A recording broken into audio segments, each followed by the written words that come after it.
देवगुरु बृहस्पति को सभी ग्रहों में सबसे शुभ ग्रह माना गया है। देवगुरु बृहस्पति को देवताओं के गुरु की उपाधि मिली हुई है। गुरु ग्रह को ज्योतिष शास्त्र में एक ज्ञानी ग्रह माना गया है। देवगुरु बृहस्पति को रिद्धि सिद्धि और स्थिरता का ग्रह माना गया है। अगर हम दिशा की बात करें तो देवगुरु बृहस्पति उत्तर पूर्व दिशा के अधिपति होते हैं। यह एक पुरुष प्रधान ग्रह है। देवगुरु बृहस्पति का आकाश कारक है और इनका शुभ रंग पीला रंग है। अन्य ग्रहों की तुलना में देवगुरु बृहस्पति का जो प्रभाव रहता है वह केंद्र भाव में बहुत अधिक रहता है। अगर हम देवगुरु बृहस्पति के मित्र ग्रहों की बात करें तो इनके मित्र ग्रहों में सूर्य ग्रह, चंद्र ग्रह और मंगल ग्रह आते हैं। और शनि के प्रति देवगुरु बृहस्पति तटस्थ रहते हैं। वहीं बुध और शुक्र को इनका शत्रु ग्रह माना गया है। देवगुरु बृहस्पति को कर्क राशि में उच्च का तथा मकर राशि में नीच का माना जाता है। देवगुरु बृहस्पति को ज्योतिष शास्त्र में सबसे अधिक लाभकारी ग्रहों में से एक माना गया है। देवगुरु बृहस्पति भाग्य और संतान प्राप्ति के लिए मुख्य ग्रह माने जाते हैं। देवगुरु बृहस्पति का यह गोचर इसलिए भी बहुत महत्वपूर्ण हो जाता है क्योंकि यह किसी भी राशि में लंबे समय तक बने रहते हैं। सूर्य, बुध, मंगल और शुक्र की अगर हम बात करें तो इनका लगभग 1 से 1.5 महीने में राशि परिवर्तन हो जाता है, जबकि देवगुरु बृहस्पति 1 साल से अधिक अवधि तक एक राशि में बने रहते हैं। तो इसलिए यह जो गोचर का प्रभाव रहता है यह व्यक्ति के जीवन में लंबे समय तक रहता है। तो इसलिए यह जो गोचर होता है यह बहुत ही मायने रखता है। देवगुरु बृहस्पति का यह जो गोचर होने जा रहा है यह कई लोगों को बहुत नए अवसर देने वाला है। इस समय अवधि में लोगों के उत्साह में वृद्धि हो सकती है और कई रुके हुए कार्य पूरे हो सकते हैं।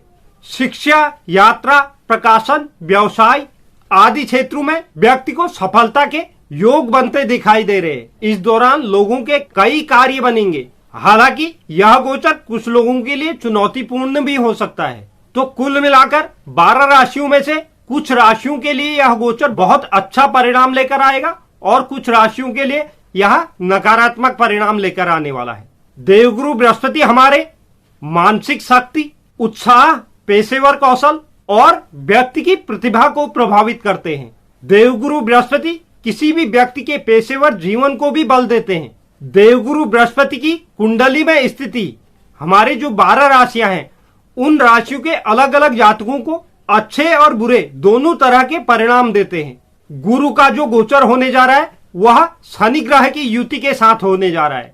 इसलिए इस गोचर को एक अनोखा गोचर माना गया है क्योंकि यह जो गोचर है इस गोचर का प्रभाव व्यक्ति के जीवन में लंबे समय तक रहेगा। गुरु के इस गोचर के दौरान कुछ महत्वपूर्ण घटनाएं हो सकती हैं। दुनिया के कुछ हिस्सों में भूकंप की भी प्रबल संभावना बनती है। साथ ही साथ राजनीतिक गतिविधियों में उथल पुथल होने की संभावना भी इस गोचर काल के दौरान बनती है। मकर राशि में देवगुरु बृहस्पति का गोचर 15 सितंबर 2021 को सुबह 4:22 पर होने जा रहा है। तो इस गोचर के प्रभाव से जो हमारी 12 राशियां हैं उनमें से प्रथम की जो 6 राशियां हैं मेष, वृष, मिथुन, कर्क, सिंह, कन्या, इन 6 राशियों के बारे में हम आज की वीडियो में चर्चा करेंगे। बाकी बची हुई जो 6 राशियां हैं उनके बारे में हम कल की वीडियो में आपसे चर्चा करेंगे।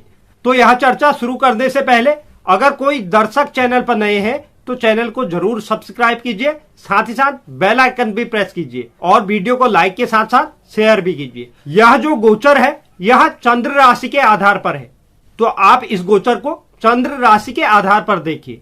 तो आज की वीडियो में हम शुरुआत करते हैं आज की अपनी प्रथम राशि मेष राशि से। मेष राशि के जातकों के लिए देवगुरु बृहस्पति 9वें और 12वें भाव के स्वामी होते हैं और यह करियर, नाम, प्रसिद्धि के 10वें भाव पर गोचर करने जा रहे हैं। इस गोचर काल के दौरान मेष राशि के कई जातक अनेक उपलब्धियों को हासिल करेंगे। देवगुरु बृहस्पति आपके कर्म के भाव पर विराजमान होंगे। व्यावसायिक रूप से इस गोचर काल के दौरान आपका कोई बड़ा सपना पूरा हो सकता है और आपको सराहना की प्राप्ति हो सकती है। इस समय अवधि में आपको व्यवसाय से संबंधित कोई यात्रा भी करनी पड़ सकती है जो आपके लिए बहुत लाभदायक सिद्ध होगी। इस अवधि के दौरान मेष राशि के कुछ जातकों के लिए पदोन्नति और वेतन वृद्धि के योग भी बनते दिखाई दे रहे हैं। आपको इस समय अवधि में भविष्य की योजनाओं की बेहतर समझ के साथ कदम से कदम मिलाकर अपने करियर की योजनाएं बनाना आपके लिए उत्तम साबित होगा। आर्थिक रूप से भी इस अवधि के दौरान आप खुद को सहज महसूस करेंगे, क्योंकि दूसरे भाव पर भी देवगुरु बृहस्पति की सकारात्मक दृष्टि पड़ने जा रही है। यह भाव अर्थ और परिवार के सदस्यों के साथ जुड़ा हुआ है। इस अवधि के दौरान बच्चों और परिवार के सदस्यों की मांगे भी बढ़ सकती हैं और आपके परिवार में कोई मांगलिक कार्य भी हो सकता है। शादीशुदा जातकों के लिए यह गोचर बहुत शुभ परिणाम लेकर आएगा।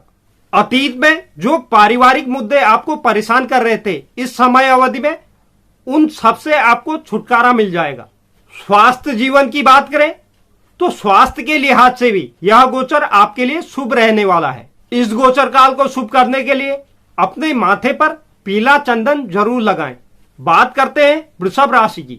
वृषभ राशि के जातकों के लिए देवगुरु बृहस्पति 8वें और 11वें भाव के स्वामी होते हैं। इस गोचर काल की अवधि में धर्म, अंतर्राष्ट्रीय यात्राओं, भाग्य और पिता के 9वें भाव पर देवगुरु बृहस्पति का गोचर होने जा रहा है। इस गोचर की अवधि में आपको भरपूर मात्रा में अपने भाग्य का साथ प्राप्त होगा। इस गोचर काल की अवधि में आप नौकरी में जिस अवसर की तलाश कर रहे थे, इस अवधि के दौरान आपको वह अवसर प्राप्त हो सकता है। जो लोग विदेश जाकर नौकरी करना चाहते थे, उनकी भी इच्छा इस समय अवधि के दौरान देवगुरु बृहस्पति के आशीर्वाद से पूरी हो सकती है। आपके ईमानदार प्रयासों के चलते इस समय अवधि में आपको पदोन्नति और अपने कार्य क्षेत्र पर एक अलग पहचान मिल सकती है। आपका जो पेशेवर जीवन रहेगा वह भी इस अवधि के दौरान संतोषजनक रहेगा और अपने वरिष्ठों का सहयोग भी आपको प्राप्त होगा। आपको अपने लक्ष्यों में सफलता की प्राप्ति होगी। इस समय अवधि में आपको अपने मित्र मंडली और रिश्तेदारों के बीच सम्मान और प्रसिद्धि की प्राप्ति होगी। आर्थिक रूप से भी यह गोचर आपके लिए अनुकूल साबित होने जा रहा है। इस अवधि के दौरान आपको आय के कुछ नए स्रोत भी प्राप्त हो सकते हैं। विवाहित जोड़े भी अपने दाम्पत्य जीवन में खुशहाल जीवन व्यतीत करेंगे। इस समय अवधि के दौरान सिंगल जातकों के लिए भी कोई अच्छा रिश्ता आ सकता है। आपको आध्यात्मिक और धार्मिक गतिविधियों में भी वृष राशि के जातकों का ज्यादा झुकाव रहेगा।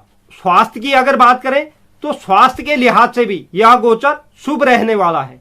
इस गोचर काल को शुभ करने के लिए आपको बृहस्पतिवार के दिन पीले रंग के वस्त्रों को धारण करना चाहिए, जिससे आपके जीवन में सकारात्मकता आएगी। अब बात करते हैं मिथुन राशि की। मिथुन राशि के लिए देवगुरु बृहस्पति 7वें और 10वें भाव के स्वामी होते हैं। इस गोचर काल के दौरान गुप्त विज्ञान, वंशानुक्रम, अचानक लाभ और अचानक हानि के 8वें भाव में देवगुरु बृहस्पति का गोचर होने जा रहा है। पेशेवर रूप से इस गोचर काल के दौरान व्यवसाय करने वाले जातकों को अच्छे सौदे प्राप्त हो सकते हैं। हालांकि कारोबारी जातकों के लिए इस समय अवधि के दौरान अपने सामान की डिलीवरी करने में कुछ कठिनाइयों का सामना करना पड़ सकता है। नौकरी पेशा जातकों की बात करें तो इस समय अवधि के दौरान नौकरी पेशा जातकों को अधिक परिश्रम करने की आवश्यकता होगी और अपने कार्य क्षेत्र में अच्छी स्थिति बनाए रखने के लिए अधिक आउटपुट देने की कोशिश करनी चाहिए। इस अवधि के दौरान आपको आर्थिक रूप से भी सचेत रहना होगा।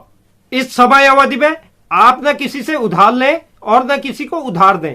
यह गोचर बीमा, पीएफ, लोन जैसे मुद्दों के लिए एक अहम हो सकता है। इस समय अवधि के दौरान वैवाहिक जातकों को अपने साथी के साथ बात करने में भी सावधानी बरतनी होगी, क्योंकि इससे गलतफहमी और संघर्ष की कुछ स्थितियां पैदा हो सकती हैं। प्रेमी जातकों के लिए यह अवधि शुभ रहने वाली है। इस अवधि के दौरान मिथुन राशि के जातक अपने परिवार से जुड़ेंगे। अगर हम स्वास्थ्य की बात करें तो इस अवधि के दौरान आपको अपने जीवन साथी और घर के बड़े बुजुर्गों के स्वास्थ्य पर ध्यान रखने की आवश्यकता होगी। इस अवधि के दौरान आपको अनावश्यक यात्रा से भी बचना होगा। इस समय अवधि में आपको स्वास्थ्य से संबंधित मुद्दों पर अधिक सावधानी बरतनी होगी। इस गोचर काल को शुभ करने के लिए गुरुवार के दिन गाय को गुड़ खिलाएं। बात करते हैं कर्क राशि की। कर्क राशि के जातकों के लिए गुरु छठे और नवम भाव के स्वामी होते हैं। इस गोचर काल की अवधि में विवाह और साझेदारी के सप्तम भाव में देवगुरु बृहस्पति का गोचर होने जा रहा है। इस गोचर की अवधि में आप अपने सहकर्मियों और उच्च अधिकारियों के साथ अच्छा संबंध बनाए रखेंगे। कर्क राशि के कुछ जातकों को अपनी नौकरी में विशेष उपलब्धियां हासिल हो सकती है। आपको अपने करियर को बेहतर करने के लिए आपने जो लक्ष्य तय किए हैं वह लक्ष्य आपको प्राप्त हो सकते हैं। कारोबारी जातकों के लिए यह गोचर लाभकारी सिद्ध होगा। अगर आप साझेदारी में व्यवसाय करते हैं और अपने साझेदार के साथ आपका कोई मतभेद चल रहा है तो इस समय अवधि के दौरान उस मतभेद से भी आपको छुटकारा मिल सकता है। जो लोग नया व्यवसाय करने की सोच रहे थे तो यह गोचर उनके लिए शुभ परिणाम लेकर आएगा। व्यावसायिक रूप से आपकी स्थिति अच्छी रहेगी। इस गोचर की अवधि में कोई अप्रत्याशित वित्तीय लाभ होने की संभावना भी बनती नजर आ रही है। इस समय अवधि में आपको जोखिम भरा निवेश करने से बचना होगा। परिवार के सदस्यों के साथ रिश्ते में सुधार होगा। वैवाहिक जीवन में भी अगर कोई परेशानियां चल रही थी तो इस समय अवधि के दौरान उसका निपटारा होगा। स्वास्थ्य की अगर बात करें तो सर्दी और खांसी से संबंधित कुछ परेशानियां आपको परेशान कर सकती हैं। इस गोचर काल को शुभ करने के लिए भगवान विष्णु की पूजा करें। बात करते हैं सिंह राशि की। सिंह राशि के जातकों के लिए देवगुरु बृहस्पति पंचम और अष्टम भाव के स्वामी होते हैं। इस गोचर काल की अवधि में रोग ऋण रिपु के षष्ठम भाव में गोचर करने जा रहे हैं। इस गोचर काल की अवधि में नौकरी पेशा जातकों को मिले जुले परिणाम प्राप्त होंगे। आपको इस समय अवधि में अपने करियर में अच्छे अवसर मिल सकते हैं। हो सकता है इस समय अवधि में आपको अपने करियर क्षेत्र में ज्यादा अच्छे अवसर प्राप्त न हो। कार्य क्षेत्र में भी काम की अधिकता आपको परेशान कर सकती है, जिसकी वजह से आपको तनाव का सामना करना पड़ेगा। कार्य क्षेत्र में आ रही परेशानियों को दूर करने के लिए आपको जीवन में स्थिरता लाने की आवश्यकता होगी। आपके रिश्तेदारों पर नजर डाली जाए तो किसी न किसी वजह से आप असहज और अशांत महसूस करेंगे। इसलिए इस अवधि के दौरान आपको किसी तरह की भी वाद विवाद की स्थिति से दूर रहने की आवश्यकता होगी। यदि आप शादीशुदा है तो आपको ईमानदारी रखनी होगी और अपने वैवाहिक जीवन को सुचारू रूप से चलाने की कोशिश करनी होगी। अगर आप ऐसा नहीं करते तो जीवन साथी के साथ टकराव की स्थिति बन सकती है। इस अवधि के दौरान आपको कोई नया रिश्ता भी नहीं जोड़ना है और ग्रह नक्षत्रों की चाल को अपने अनुकूल होने तक इंतजार करना होगा।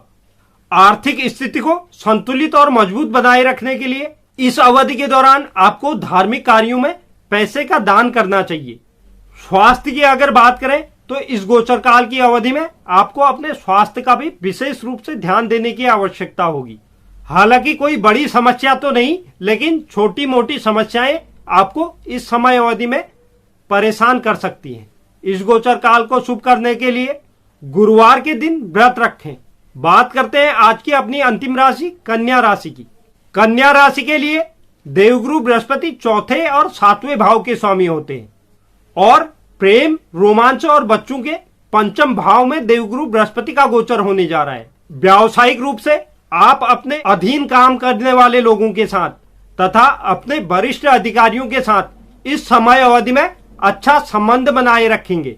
इस समय अवधि में आपको अपने कार्य क्षेत्र पर कड़ी मेहनत और ईमानदारी के प्रयासों के साथ आपको सराहना की प्राप्ति और सम्मान की प्राप्ति हो सकती है। आपकी जो टीम है वह भी इस दौरान आपको अच्छा सम्मान देगी। इस समय अवधि में व्यावसायिक जातकों को व्यवसाय से संबंधित कोई यात्रा करनी पड़ सकती है। विद्यार्थियों के लिए यह गोचर बहुत फायदेमंद साबित होगा। इस समय अवधि में छात्रों को अच्छे वांछित संस्थानों में प्रवेश मिलने के भी योग बनते दिखाई दे रहे हैं। पेशेवर पाठ्यक्रम में उच्च अध्ययन के आवेदन करने के लिए यह एक सही समय है। वित्तीय रूप से संपत्ति और वाहनों पर निवेश करने के लिए भी एक अच्छा समय साबित होगा, क्योंकि इस अवधि में आपको लाभ मिलने के भी पूरे आसार बनते दिखाई दे रहे हैं। यदि आप किसी संपत्ति को बेचने की सोच रहे हैं तो उस संपत्ति को बेचने से भी आप अच्छा लाभ कमा सकते हैं। आपका समझदार रवैया आपके जीवन साथी के साथ आपके संबंधों को भी सुधारेगा और आप अपने जीवन साथी के साथ सुखद और आनंदमय समय बिता सकते हैं। स्वास्थ्य जीवन पर नजर डालें तो हल्की फुल्की परेशानी आपको परेशान कर सकती है। इस गोचर काल को शुभ करने के लिए विष्णु सहस्त्र नाम का आप रोज पाठ करें। तो यह थी आज की 6 राशियां। कल हम बाकी बची हुई 6 राशियों के बारे में चर्चा करेंगे। तो उम्मीद करता हूं आपको यह वीडियो पसंद आया होगा। जो भी दर्शक चैनल पर नए हैं, चैनल को जरूर सब्सक्राइब कीजिए, साथ ही साथ बेल आइकन दबाइए और कमेंट बॉक्स में आप अपनी राय भी जरूर लिखें। धन्यवाद।